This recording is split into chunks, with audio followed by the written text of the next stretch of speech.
Hey everyone, today I'm going to be talking with you about managing absenteeism, turnover, and retaining staff within healthcare facilities, primarily looking at nursing. So you may be wondering why all of this is so important, especially today there's such a high demand for nurses that it's imperative that healthcare facilities are managing absenteeism and turnover rates so that they can keep their staff. So the whole purpose of this presentation is to discuss different factors that can lead to absenteeism, how employers can prevent it, to understand and reduce turnover rates, as well as learn how organizations can help retain their staff. So what is absenteeism? There's two different kinds, voluntary and involuntary. Voluntary is missing work for reasons within the employee's control. So not like any of us have ever done this, but maybe you skip work to catch up on homework or because you were out a little too late the night before. On the other hand, involuntary is missing work for reasons beyond the employee's control. So this is like legitimate sickness, like the flu or the stomach bug. It's beyond your reach. And it's difficult to distinguish between the two. Sullivan 2018 mentions due to the lack of accurate information, or in other words, most people won't admit to voluntary absenteeism or abusing their sick leave. Attendance is based on two factors, the ability to attend and the motivation to attend. And on the next couple slides, we're going to look over what can affect one's motivation to attend work. So really briefly, before we look at factors that can affect one's motivation, I want to look at how absenteeism and turnover directly affect healthcare facilities. It has shown that they have a negative impact on nursing staff and reduced quality of care to patients, which I think go hand in hand. Absenteeism creates added stress for other employees and often leads to increased patient-to-nurse ratios, which ultimately reduces the quality of care that we're giving to our patients. Patient satisfaction is also affected. Duclay et al. Performed a study in 2015 which showed a correlation between absenteeism and poor patient satisfaction rates. In addition, billions of dollars are lost annually due to this. Sullivan 2018 makes note that it's very expensive because time and money are spent in the recruiting and orientation processes and on-the-job training. In addition, staff members who are filling in holes may have to get paid overtime, which is more costly to the facilities.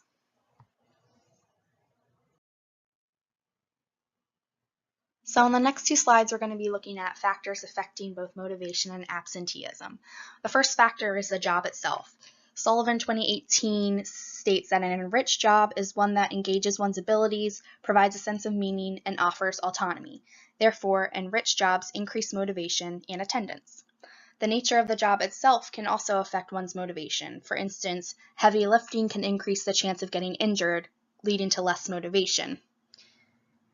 Daouk Ulrey et al. 2014 mentions that the demand for caring for sick and dying people causes emotional strain, which can also lead to less motivation and therefore absenteeism.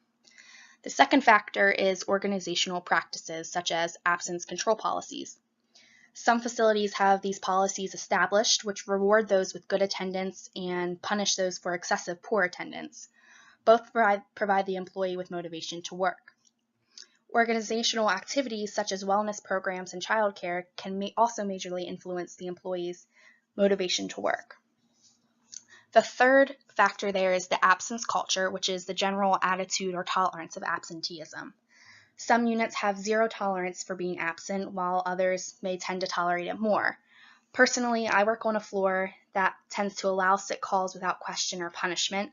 So other employees see that one person is allowed to call off more than the policy, which one, makes them think that it's acceptable for them to do, and two, also makes them less motivated as they have to pick up the slack for the frequent call-offs. The fourth factor there is generational difference. The workforce today is comprised of three generations, all that run differently and have their own expectations. So conflicts may arise between older and younger nurses, and retention can be affected if certain needs are not met. For instance, the younger generation values flexible schedules and time off, so if that's not met, high turnover rates can result.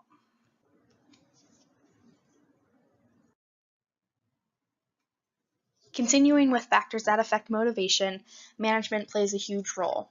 They make decisions about personnel as well as how the floor is organized. Managers who constantly interact and consult with their staff promote participation within a unit and therefore improve attendance as staff will feel valued. The labor market also affects motivation. A nurse may become more motivated if there is a low demand for nurses and they know if they lose their job, they may have a hard time finding another one locally. Vice versa, if one dislikes their job and there is a high market, they may be less motivated to attend as they know they could easily get another job. Personal characteristics such as attitudes, values, and goals can also affect motivation. For example, someone who values promotions will be more motivated to attend than someone who does not. So now we're moving on to how absenteeism can be managed. As mentioned on the previous slide, nurse managers can play a major role. They can encourage staff, increasing their motivation. And a few examples of how a nursing manager can do this is finding ways to decrease job stress, hiring employees who will be satisfied and committed to their jobs, and rewarding good attendance with salary increases and other awards as able. It can also be managed through utilizing absenteeism policies, which is just as simple as it sounds, just making sure that policies are getting enforced and carried through when there's a problem. Some facilities will actually pay for unused sick days as a way to keep their employees motivated. Another way it can be managed is through selecting appropriate employees for hire and monitoring absenteeism early. So new hirees obviously should be aware of job characteristics and expectations. Basing pay on overall performance and attendance will help keep the new hirees motivated. In addition, intervention should be made early on new employees when attendance issues arise, such as reminding them of the policies. Rewarding staff for good attendance can help to motivate new employees as well. The last listed there is family and medical leave, or FEMLA. So FEMLA provides up to 12 weeks off a year due to either personal illness, birth or adoption of a child, placement of a child into foster care, or if you have to care for a seriously ill child, spouse, or parent. This makes it very hard to manage absenteeism as the employee has the right to take off and it may be sporadic, making it challenging to find replacements on such short notice. So now we're moving on to what turnover is. Defines the number of staff members who vacate a position. As mentioned earlier, it's affected by market opportunities and the economy. So when the economy is doing well, healthcare facilities will hire more staff, whereas during a recession, they may cut staff or have vacancies. In addition, nurses are more likely to stay within their facility during a recession as there are less job opportunities available. There are also repercussions on other staff members, which can lead to turnover spiral. So other than cost, turnover can cause physical and mental strain on other staff members as they may have to pick up more hours to cover. This can lead to additional turnover, which can cause what is known as a turnover spiral. And we're kind of talking about turnover as a negative thing, but it's important to recognize that it's not always undesired. Sometimes a staff member leaving the organization can have a positive impact on the unit. For instance, if they were a poor performer or didn't cooperate well with others, it can actually increase productivity. It's also important to know that you must recognize the causes of turnover before it can be fixed or managed. And at the bottom, I have the difference between voluntary and involuntary turnover, which is pretty self-explanatory. Voluntary would be somebody quitting, and involuntary turnover would be the termination or somebody getting fired.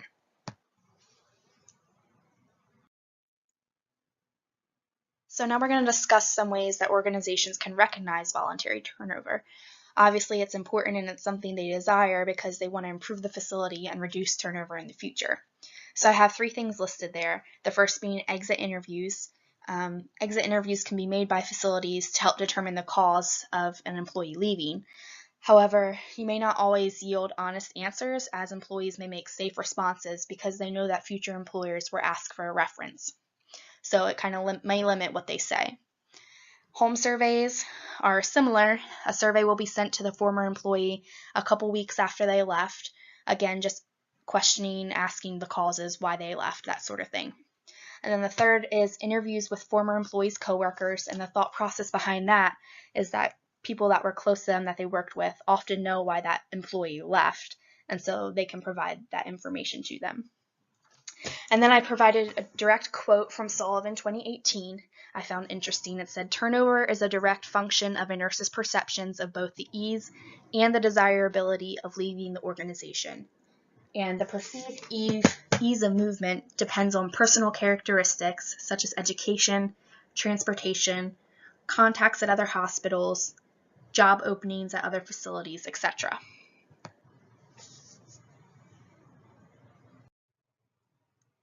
So when looking at ways to promote staff retention, we're really looking at two big things: job satisfaction and improving salaries. So ways to improve job satisfaction are interestingly enough through patient satisfaction, employee engagement, and a healthy work environment. So high patient satisfaction is found to correlate with job satisfaction. In 2011, nurses working within magnet facilities were found to report significantly higher job satisfaction scores compared to those working in non-magnet facilities. Therefore, happy patients equal happy staff. Employee engagement is defined as the degree to which an employee is inspired or plans to remain within an organization. Engaged employees will most likely feel they have control over their practice, there is room for professional development and growth, teamwork is present, and there is nurse-physician collaboration. A healthy work environment also increases nurse satisfaction. Factors such as appropriate staffing, authentic leadership, meaningful recognition, and skilled communication can all lead to a healthy work environment. Under improving salaries, I have salary compression is not the answer. Nursing wages account for the majority of an organization's budget, and therefore many organizations will try to reduce these expenses by constraining nurse salaries. So nurses who have been employed for years may find that their salaries are only slightly greater, or in some cases even less, than nurses with much less experience, and this is known as salary compression. It leads to dissatisfaction of staff who have been employed for years because they feel they are getting compensated unfairly.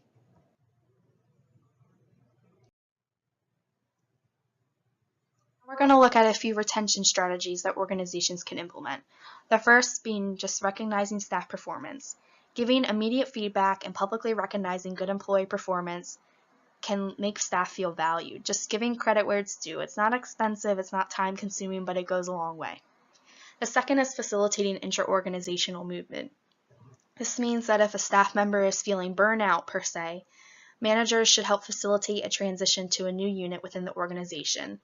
Though the old unit will be down a nurse, it's still less costly than if that nurse would leave the organization altogether. The last thing is just adapting to it. Turnover, unfortunately, is inevitable, so organizations have to learn to adapt. But to help facilitate this, organizations can try to figure out why they left, as we discussed before, and can also provide human resources with the preferred list of replacement workers until the position can be filled permanently.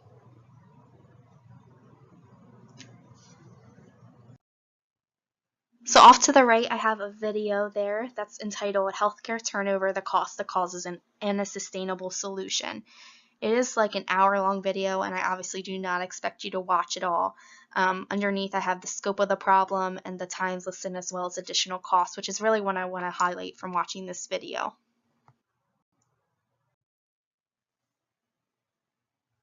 So just sort of to wrap up the presentation here, absenteeism and turnover rates among registered nurses are very costly for healthcare organizations. Therefore, it's imperative that nursing managers and other staff members are constantly evaluating and engaging their staff. By being creative and finding ways to improve incentives, nurse managers can have positive effects leading to reduced absenteeism and turnover rates. Thank you very much for watching my presentation. I hope you enjoyed it.